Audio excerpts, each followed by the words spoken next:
Membangun kekayaan itu seperti permainan, tapi mari kita hadapi kenyataan. Orang terkaya di dunia, seperti Mark Zuckerberg, Warren Buffett, dan Jeff Bezos, gak bermain dengan aturan yang sama seperti kebanyakan orang. Dan kenapa mereka harus mengikuti aturan itu? Kalau lo punya cheat code-nya, apa lo gak bakal menggunakannya? Dalam pembahasan kali ini, kita bakal bahas tentang Infinite Money Glitch, sebuah strategi yang digunakan orang kaya untuk terus menambah kekayaan mereka tanpa batas, dengan memanfaatkan celah-celah di sistem keuangan, seperti yang dilakukan oleh Mark Zuckerberg dengan investasi besar di saham dan teknologi, atau Warren Buffett yang menggunakan leverage dalam bisnis untuk memperbesar kekayaannya. Ini mungkin bertentangan dengan semua yang pernah lo dengar tentang uang. Selamat datang di channel Motivasi Sukses. Yuk, kita mulai.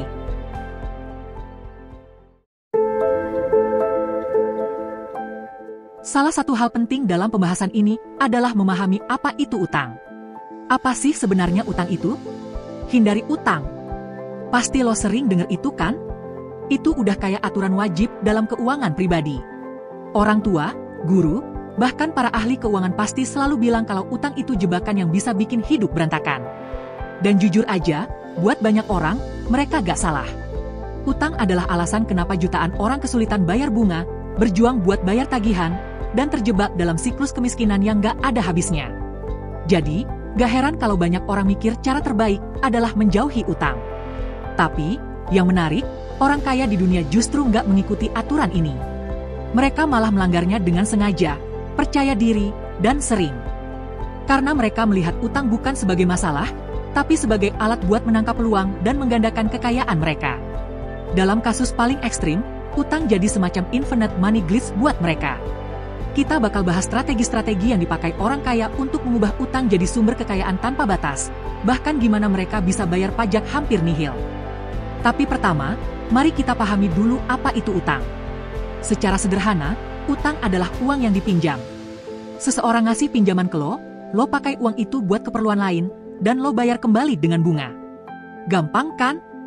Tapi yang bikin bedanya adalah bagaimana lo menggunakan uang tersebut. Kalau digunakan dengan tepat, utang bisa jadi mesin pembangun kekayaan.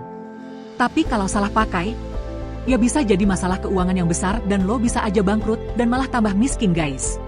So simak ini baik-baik ya.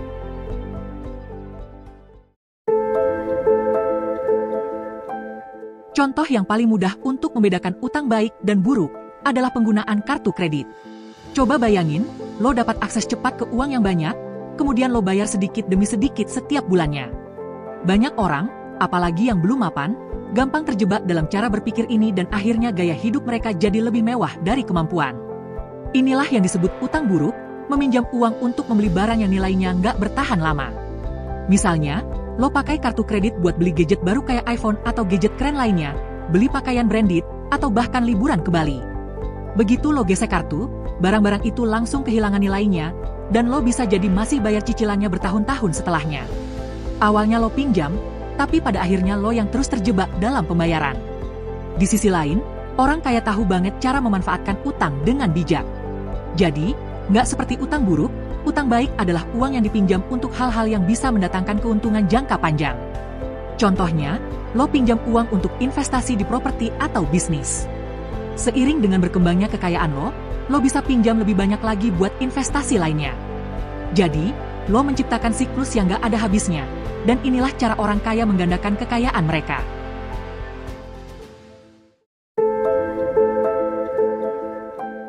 Sekarang, kita akan bahas strategi yang digunakan orang kaya untuk mengubah utang menjadi infinite money glitch mereka, dimulai dari salah satu yang paling sederhana dan paling kuat, leverage di sektor properti. Salah satu cara paling populer menggunakan utang untuk membangun kekayaan adalah melalui properti. Konsepnya sederhana. Lo pinjam uang untuk membeli properti yang nilainya naik seiring waktu dan menghasilkan pendapatan untuk lo. Lo menang 2 kali. Tapi strategi ini juga ada risikonya. Kalau lo pinjam terlalu banyak atau membeli di puncak pasar, lo bisa berakhir berutang lebih besar dari nilai properti itu. Waktu adalah kunci utama dari strategi ini. Tapi kalau lo tepat, lo bisa membangun kekayaan besar dari sini. Bayangkan lo nemuin sebuah apartemen kecil di daerah yang sedang berkembang. Gak mewah, tapi lo tahu potensinya ada. Lo pinjam 300 juta rupiah untuk uang muka, lalu lo sewakan dan pendapatannya menutupi cicilan KPR, pajak, dan biaya lainnya. Seiring waktu, nilai apartemen itu naik, dan penyewa lo membantu melunasi cicilan KPR. Beberapa tahun kemudian, lo ambil pinjaman yang jauh lebih besar untuk membeli properti yang lebih besar lagi, untuk mendapatkan bunga yang lebih rendah. Kali ini, lo jadikan apartemen pertama lo sebagai jaminan. Tapi lagi-lagi, penyewa lo yang bantu. Beberapa tahun kemudian, lo gak cuma beli apartemen, tapi gedung dan komplek perumahan, semua dibiayai oleh kekayaan yang lo bangun. Di titik itu, lo udah membuka siklus wealth creation yang terus berkembang. Inilah yang disebut infinite money glitch, lo bangun kekayaan menggunakan uang orang lain, tapi kekayaan lo yang terus berkembang.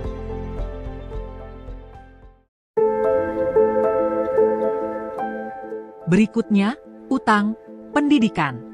Untuk banyak orang, utang pendidikan adalah pengalaman pertama mereka dengan utang. Dan, sejujurnya, utang ini seringkali mendapat reputasi buruk karena memang terkadang memang layak. Misalnya, lo pinjam ratusan juta untuk kuliah di jurusan yang gak punya prospek kerja jelas, seperti sastra romantis, yang akhirnya malah jadi masalah keuangan buat lo.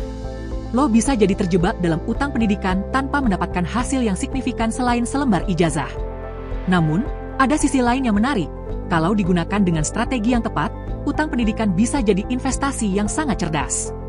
Misalnya, lo tertarik di bidang teknologi, tapi lo belum punya keterampilan yang cukup untuk terjun ke industri tersebut.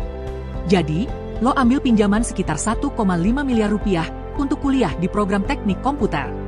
Meskipun pinjamannya besar, setelah lulus, lo bisa dapat pekerjaan dengan gaji 2,2 miliar rupiah per tahun.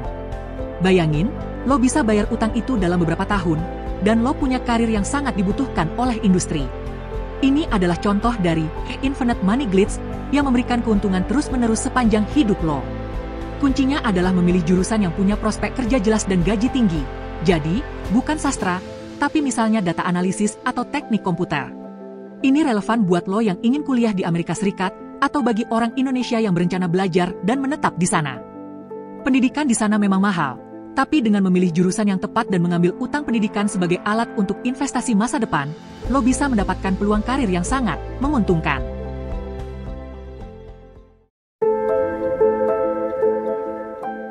Sekarang, mari kita bahas soal pinjaman bisnis. Salah satu cara yang paling efektif untuk menghasilkan kekayaan dengan utang adalah lewat pinjaman bisnis. Intinya, lo meminjam uang untuk membeli peralatan, stok barang, atau bahkan membayar gaji karyawan, apapun yang dibutuhkan untuk mengembangkan bisnis. Saat bisnis itu berkembang dan mulai menghasilkan uang, pinjaman tersebut bisa terbayar dengan sendirinya sambil menambah kekayaan lo. Tapi tentu, strategi ini juga punya risikonya.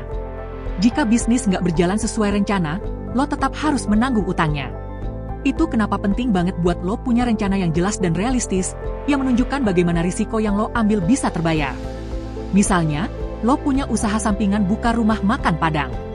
Awalnya, lo jual nasi Padang lewat aplikasi online atau di pasar lokal. Ternyata, banyak yang suka, dan permintaan semakin tinggi, sampai akhirnya lo kesulitan memenuhi pesanan. Di titik itu, lo memutuskan untuk mengembangkan bisnis dan membuka rumah makan Padang dengan tempat yang lebih besar dan lebih strategis.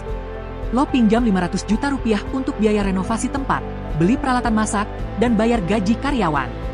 Dengan uang itu, lo juga bikin branding yang lebih menarik dan mulai pasarkan produk lo secara lebih luas.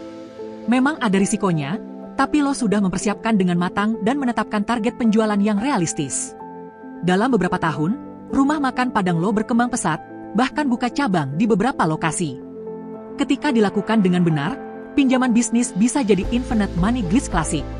Lo mulai dengan ide dan rencana, lalu menggunakan uang orang lain untuk mewujudkan impian lo. Ini adalah cara jitu untuk mempercepat pertumbuhan bisnis, dan bisa jadi game changer buat siapa saja yang punya visi besar dan semangat untuk mewujudkannya.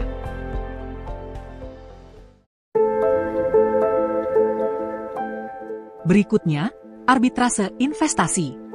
Ini adalah cara paling ekstrim untuk menghasilkan kekayaan. Arbitrase investasi adalah ketika lo meminjam uang dengan suku bunga rendah dan menginvestasikannya di sesuatu yang menghasilkan keuntungan lebih tinggi dari bunga pinjaman. Keuntungan selisih itu bisa lo nikmati. Tapi tentu, kalau pasar tiba-tiba turun, lo bisa kehilangan seluruh uang pinjaman itu dan harus mencari cara untuk membayarnya kembali. Namun, kalau investasi lo berhasil, lo seolah kayak dapat uang runtuh dari langit.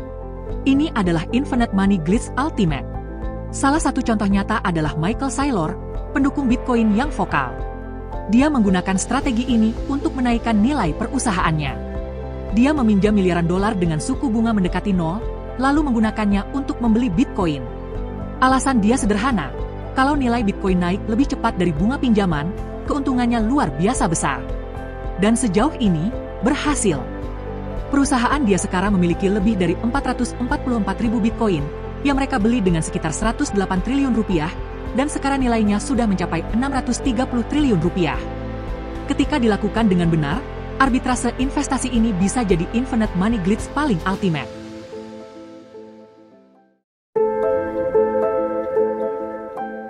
Selanjutnya, optimalisasi pajak. Guys, lo mesti tahu kalau menghasilkan uang itu baru setengah dari permainan. Yang gak kalah penting adalah bagaimana mengelola pajaknya. Inilah kenapa orang kaya mengoptimalkan penggunaan utang, karena utang adalah senjata rahasia orang kaya yang memungkinkan mereka bisa membayar pajak dengan optimal atau bahkan hampir nihil. Ini pasti bikin lo terkejut. Kebanyakan orang mendanai hidupnya dengan penghasilan utama mereka kan? Gaji yang tentu saja kena pajak.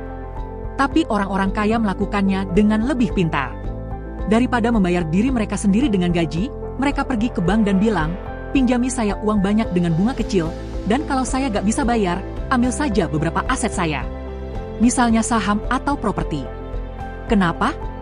Karena uang yang dipinjam itu tidak dihitung sebagai penghasilan, jadi gak dikenakan pajak. Memang ada bunga yang harus dibayar, tapi jika rating kredit lo bagus, dan jika lo kaya raya, pasti bagus, bunga tersebut cuma sedikit dibanding pajak yang harus dibayar. Miliarder seperti Jeff Bezos dan Elon Musk sering melakukan ini.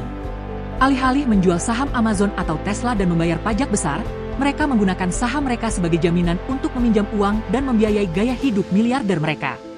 Miliarder tidak membayar pajak, mereka membayar bunga. Pintar kan? Tapi ini tentu saja harus dibarengi dengan pengetahuan yang sangat ahli tentang perpajakan ya guys. Terus setelah tahu itu semua, kita mesti bagaimana dong? Guys, lo harus mulai bertindak dengan hati-hati dan bijaksana. Jangan cuma terjebak dengan cara berpikir konvensional yang seringkali menahan kita dari mengambil peluang yang lebih besar. Tentukan tujuan finansial jangka panjang lo, pelajari berbagai opsi pembiayaan, dan pilih strategi yang sesuai dengan profil risiko lo. Jika lo serius ingin meningkatkan kekayaan, mulailah dengan memanfaatkan utang secara strategis, baik itu lewat pinjaman bisnis, investasi properti, atau bahkan pinjaman pendidikan yang tepat. Ingat, yang membedakan orang kaya dari kebanyakan orang adalah cara mereka melihat utang dan bagaimana mereka menggunakannya untuk memperbesar kekayaan mereka. Jadi, jangan ragu untuk memulai, tetapi pastikan lo siap dengan perencanaan yang matang dan pemahaman yang jelas tentang setiap langkah yang lo ambil. Kesuksesan finansial bukan cuma soal berapa banyak uang yang lo hasilkan, tapi juga bagaimana lo mengelola dan mengembangkannya dengan cerdas. Nah, dari semua poin di atas, intinya adalah lo punya kekuatan untuk mengubah hidup lo jadi lebih baik. Tapi, perubahan gak akan pernah datang kalau lo gak melakukan apa-apa. Atau lo ada pendapat lain? Lo bisa tuliskan di kolom komentar ya. Dan sebagai penutup, terima kasih sudah menonton. Kamsia, and until I see you again. Salam sukses.